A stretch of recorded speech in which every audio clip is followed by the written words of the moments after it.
Tu es toujours aussi jolie, c'est le nom d'un court-métrage réalisé par un Havrais, Alexis Cadot. Interrogé par Richard Jaby, il revient sur ce qui a motivé son projet. On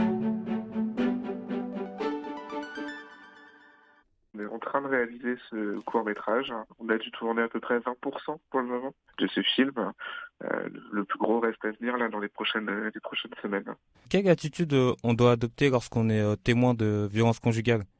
Que ce soit témoin de près ou de loin, c'est jamais évident sur l'instant T, puisque on ne sait pas comment réagir, on ne sait pas quelle démarche on pourrait avoir sans à la fois mettre éventuellement la vie de la personne en danger, parce qu'on parle de violence, ça peut être aussi bien de femme à femme, d'homme à homme, voilà, ça va dans tous les sens, ou de femmes qui peuvent avoir le dessus aussi.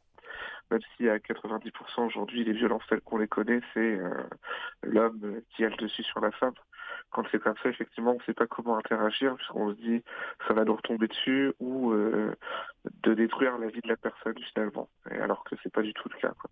Je vois souvent des spots publicitaires pour alerter par exemple sur les féminicides. Et vous, Tout à fait. que pensez-vous des spots publicitaires? Est-ce que vous trouvez qu'ils servent, qu'ils sont utiles, qu'ils sont réalistes?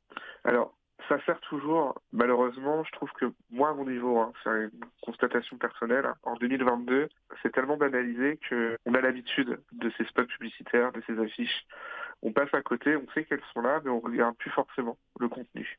D'où l'intérêt aujourd'hui de rebondir sur ce court-métrage. Moi, je veux vraiment essayer d'alerter à mon niveau et à l'échelle normande, on va dire, dans un premier temps, de se dire que malgré tout, ça existe encore et bien plus qu'on ne le pense. Pourquoi vous avez choisi le format du court-métrage en particulier?